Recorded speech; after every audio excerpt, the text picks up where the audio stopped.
Pessoal, tudo bem? Eu me chamo Jurandir. Eu, juntamente com o Ângelo Mauro, iremos realizar a apresentação desse trabalho. Esse trabalho faz parte da disciplina ICI A64, Comunicação, Informação e Conhecimento. Essa disciplina faz parte do programa de pós-graduação em Ciência da Informação da Universidade Federal da Bahia. Temos como docente o professor Ricardo Coutinho.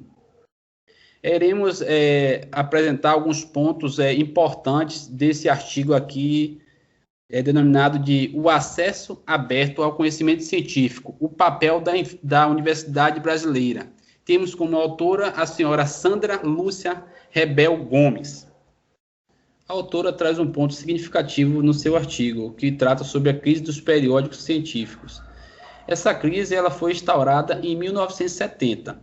Como todos nós sabemos, toda a comunicação científica é realizada através dos periódicos científicos. Inclusive, o primeiro periódico científico foram criados em 1665, um na França e o outro na Inglaterra.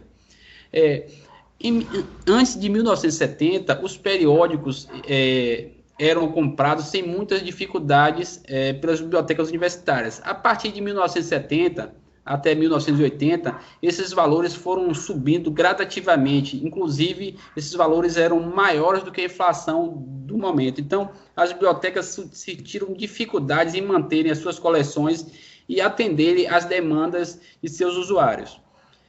A partir de 1980 até nos anos 2000, quando foi se popularizando a questão da internet, o movimento de acesso aberto, ele surgiu e foi ganhando força. Esse movimento minimizou essa crise, mas não resolveu o problema, minimizou. Então, a partir dos anos 2000, a comunicação científica ela conseguiu fluir de uma forma mais tranquila e conseguiu atingir um público maior. O acesso aberto hoje tem se desenvolvido, se destacado de forma significativamente. Pronto, Mauro. Pode. Como já havia falado, o movimento de acesso aberto se iniciou em 1971, através do projeto de Gutenberg, criado por Michael Hunts, que era universitário da Universidade de Lyon. Ele digitalizou alguns exemplares de livros que existiam na biblioteca e disponibilizou esses livros numa rede de computadores de 15 computadores, tornando assim mais acessível esse conhecimento. O surgimento do acesso aberto nos trouxe uma facilidade na comunicação científica e um acesso irrestrito a toda a produção técnica e científica produzida pelas universidades. O Mauro ele irá explorar um pouco sobre o acesso aberto.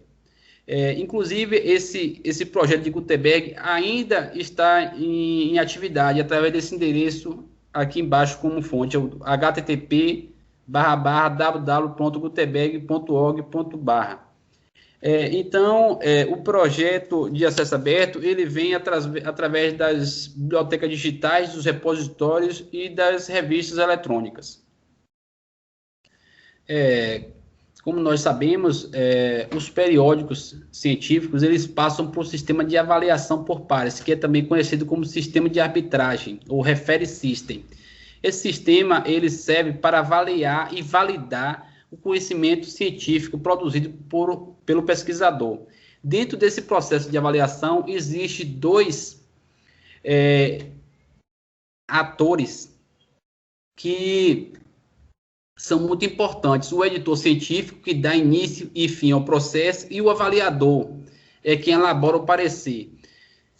Se for hoje publicar um artigo científico, eu envio para o periódico, o editor científico recebe esse artigo, analisa e envia esse artigo para o profissional competente para avaliar determinada área do conhecimento. Ele faz a avaliação, elabora o parecer, envia esse parecer para o editor científico para ele validar se está conforme, se está ok, se vai ser publicado, ou se vai precisar de alguma alteração, ou se não segue a linha de produção daquele periódico. Dentro desse processo de arbitragem, existem alguns fatores que prejudicam a comunicação científica. principalmente a questão da emissão de pareceres, que eu vou discutir no próximo slide. E aí, Mauro? Vou falar agora um pouco sobre a ética na pesquisa. Um dos grandes problemas que é encontrado dentro da comunicação científica é a questão da emissão de pareceres falsos. Esses pareceres falsos e mentirosos, ele retarda a comunicação científica, dificulta o processo de avaliação desses periódicos, o que incentiva um avaliador da comunicação científica a emitir um parecer falso. Quando o indivíduo ele realiza esse processo de emissão de pareceres falsos, ele visa justamente utilizar aquela comunicação científica em seus trabalhos. Ele tem a intenção de roubar aquele conteúdo, a metodologia, o método de pensar, partes do trabalho, para que a posteriori ele utilize essas informações em uma produção científica sua, entendeu? Desestimulando assim o pesquisador a solicitar novamente a publicação desses periódicos, dificultando assim a comunicação científica. Dentre os problemas de ética, também conseguimos identificar o financiamento de pesquisas por órgãos públicos. É muito questionável porque pesquisadores que recebem verba pública utilizam espaços e laboratórios públicos para pesquisa e, na maioria de suas vezes, são pagos pelo governo, realizam pesquisa de ponta, de muito importante, que tenha relevância, e eles não disponibilizam essa pesquisa para os seus pares. Eles só têm interesse de publicar esse conteúdo em revistas e periódicos que tem um fator de impacto alto. Ele só pensa em si, ele só pensa na sua visibilidade e no impacto, no fator de impacto. Então, isso gera um desgaste muito grande no meio científico, justamente porque essa produção foi feita com verba pública, por um funcionário público, utilizando os laboratórios das universidades que são pagos pelo governo. Porque esse indivíduo que faz todo esse processo utilizando a verba pública não disponibiliza esse conteúdo de forma livre e acessível para todos. Então, isso é um questionamento que fica para a gente poder discutir em sala de aula.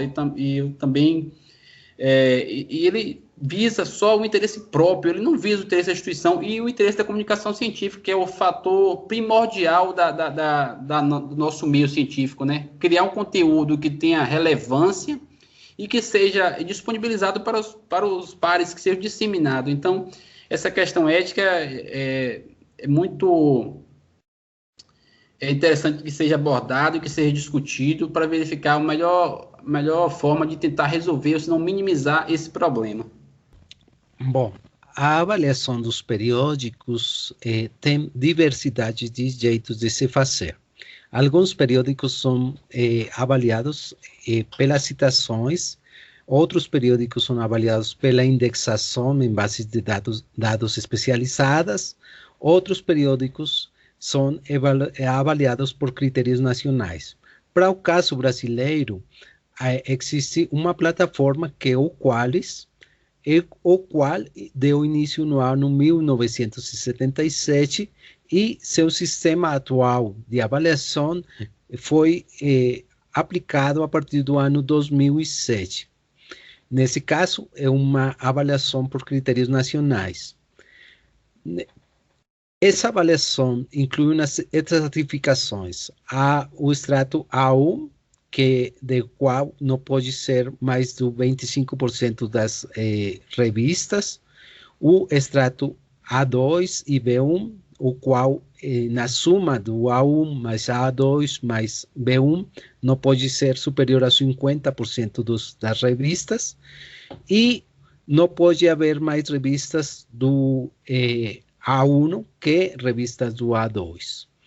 Cada área de conhecimento tem seus próprios critérios de avaliação, e os periódicos podem ter várias áreas de conhecimento nos quais têm conteúdos.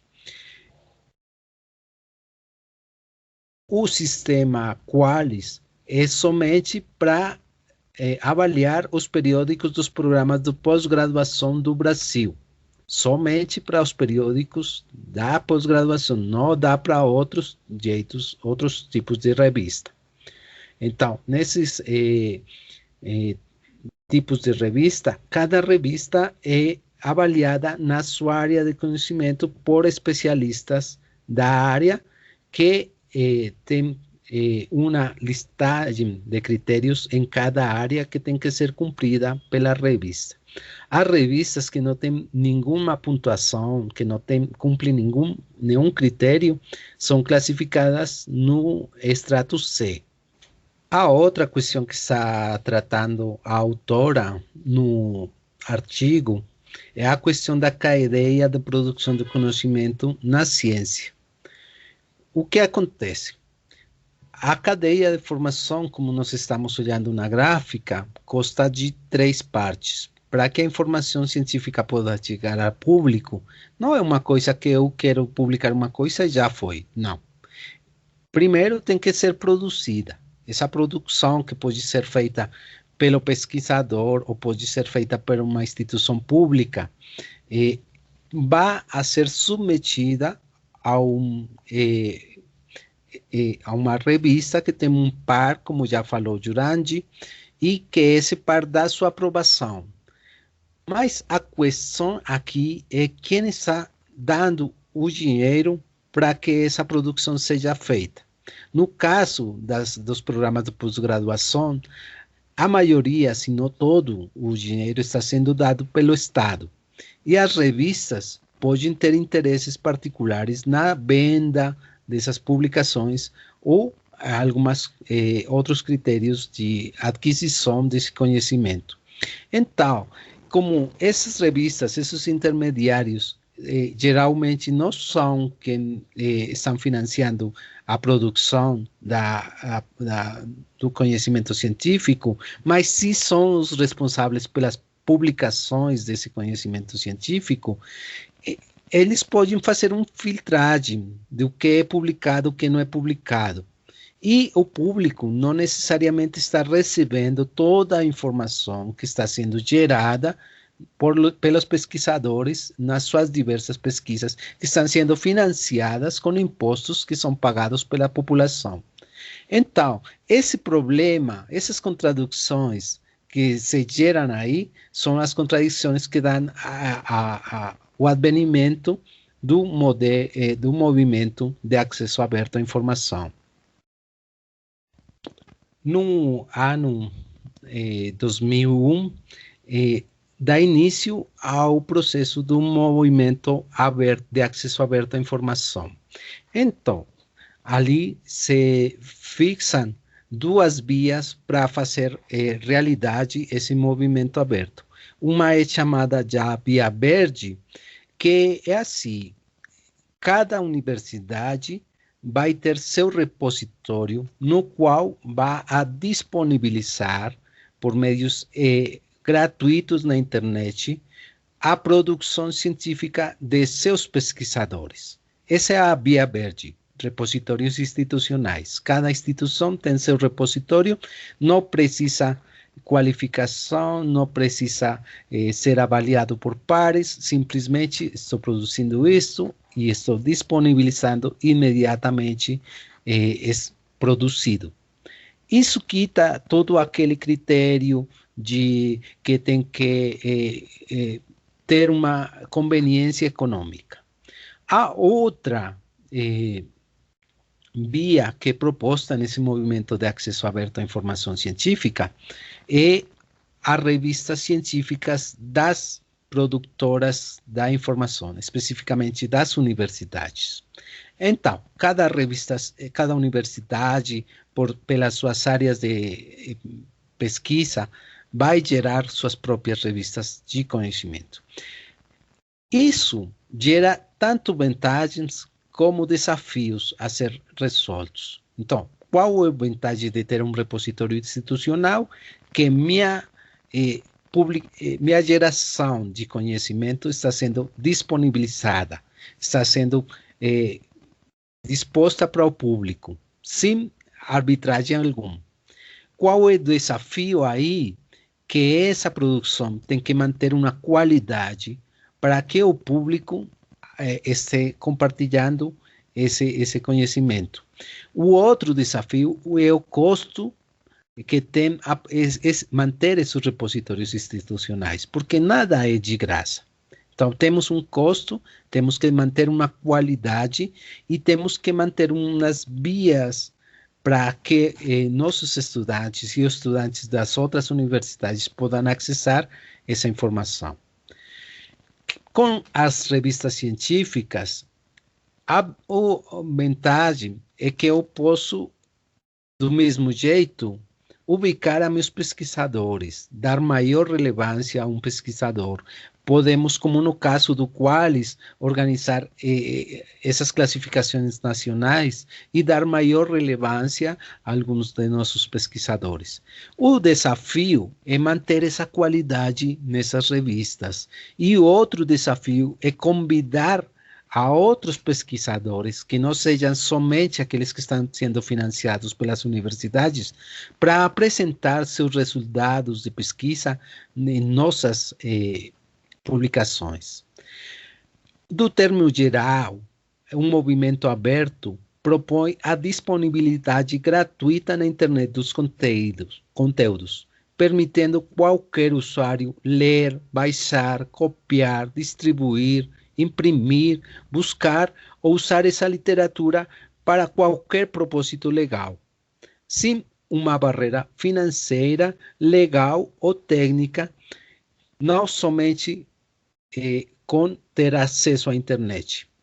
A única limitação que tem o acesso aberto nessa distribuição é que tem que ser mantido a integralidade do trabalho e o direito do autor de ser reconhecido, de manter seus direitos morais e ser citado quando seu produto seja usado. Essa é a única condição que pede o movimento de acesso aberto.